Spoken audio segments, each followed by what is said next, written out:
if you are intent on taking reproductive freedoms from the people of America and the women of America. You cannot claim to be for unity if you try to overturn a free and fair election and threaten to terminate the United States Constitution. That was Vice President Kamala Harris. Yup, she was sent out to deliver the message. Hello, guys, and welcome back to Inside the Daily Gist. We are back again like we never left. Welcome back, guys, and thank you. Good morning, good afternoon, good evening, wherever you are listening to me from. Thank you. Let's get right into it. Yup, we all know that Joe Biden, the president, he got COVID, right? And he is resting. But they have been pushing the Vice President Kamala Harris to still carry on and deliver the message. Before we unpack it all, let's go listen to what she got to say. Then we are going to chit-chat on the other side. This is when she was in North Carolina campaigning. Let's take a listen. Here's the thing. If you claim to stand for unity, you need to do more than just use the word.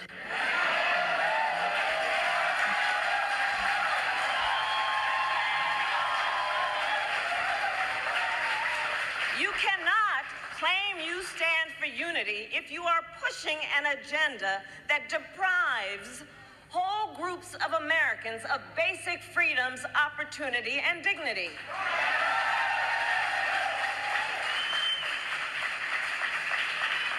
You cannot claim you stand for unity if you are intent on taking reproductive freedoms from the people of America and the women of America.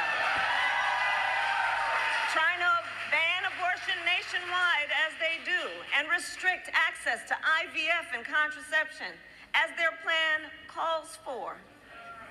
You cannot claim to be for unity if you try to overturn a free and fair election and threaten to terminate the United States Constitution. And you cannot claim to be for unity when your entire economic agenda is designed to prioritize billionaires and big corporations over the middle class.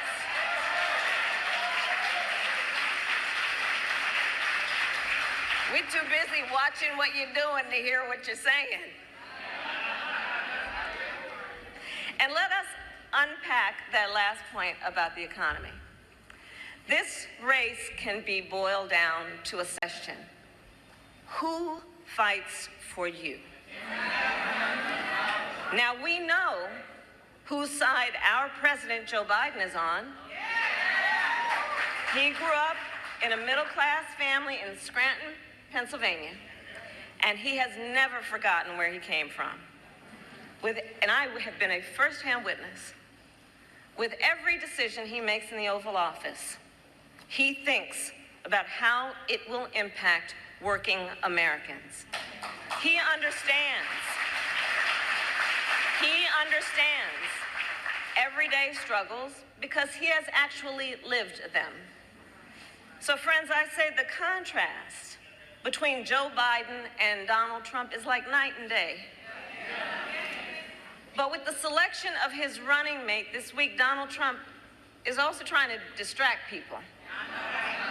He wants to direct attention away from his record and his Project 2025 plan to suggest that he and his running mate are going to prioritize the middle class. But we are not buying it. We are not falling for the okie doke. As many of you know, I am a former prosecutor. So I say, let's look at the facts, shall we?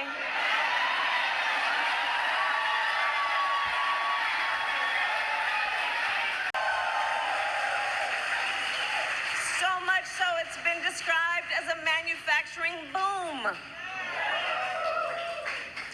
Last night, we heard claims that Donald Trump is for fighting for our seniors. Well, how the heck can you claim you fight for seniors when you intend to cut Social Security and Medicare? Which we all know is a lifeline for so many of our seniors.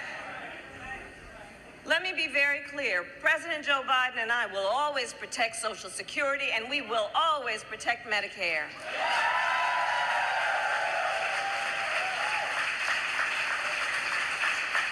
All while we continue to fight to lower the cost of prescription drugs for our seniors.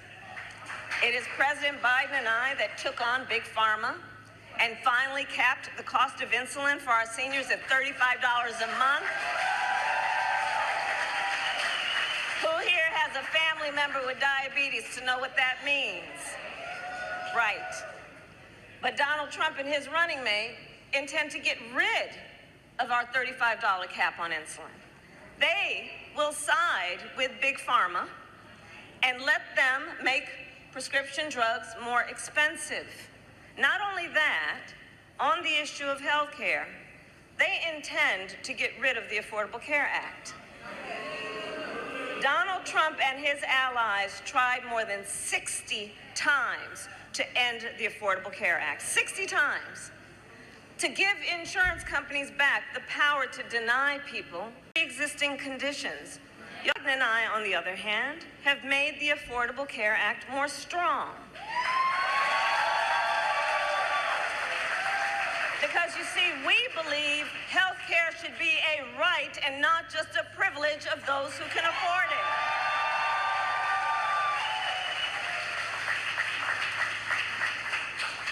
Pull up the split screen. Whereas the last administration gave tax cuts to billionaires, we gave tax cuts to families through the child tax credit, which cut child poverty in America by half.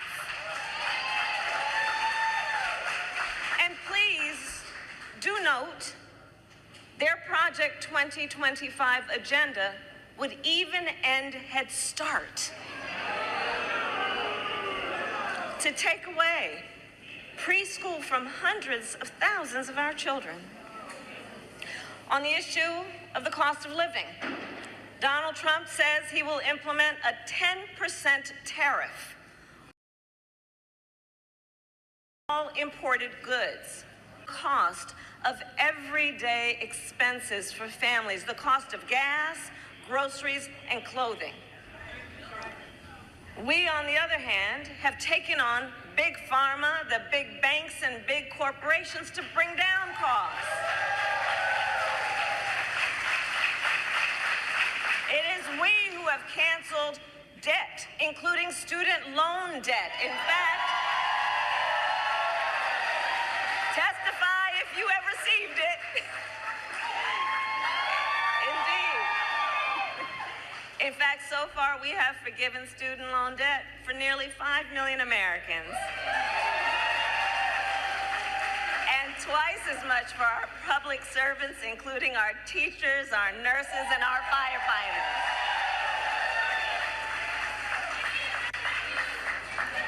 You're welcome. We are also fighting to lower energy costs. We made historic investments in clean energy. Today, America has record energy production, and we are energy independent. But Trump wants to roll back our progress. Check this out. In fundraisers with big oil lobbyists, wanted to trade. Understand motivation. So North Carolina, I think it is clear. If Donald Trump were to win in November, he will continue to sell out working families. He will continue to attack reproductive freedom, and he will continue to undermine our democracy. Ultimately, in this election, we each face a question. And this herein lies our power. The question we face is, what kind of country do we want to live in? Do we want to live in a country of freedom, compassion, and rule of law? Or a country of chaos, fear, and hate? We each have the power to. That was the Vice President, Kamala Harris. She was sent out to deliver the message to the American people. While Joe Biden is still trying to recover from COVID. Y'all know the President Joe Biden, he got COVID and he's trying to recover from it.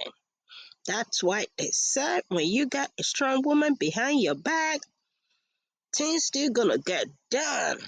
What do y'all think? She came out ready. She delivered every sentence, all the messages. She brought the agenda to reality. You know what I mean? Yo, that information, it's needed to the American people. It's needed. Why do I say that? This is 2024 election year, and I've said this before. Information is the key.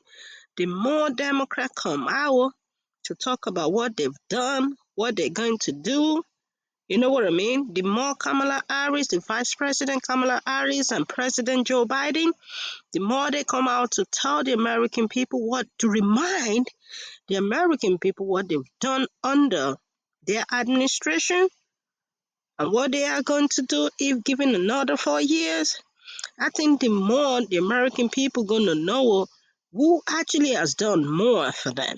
And if GOP too, you know what I mean? What I'm trying to say in a simpler term is, if you are a politician, a presidential candidate, whether you're running for a governorship or you want to run for senator, if your agenda doesn't include like 80 to 90% for the middle class, I don't know how you're going to get a job. You know what I mean?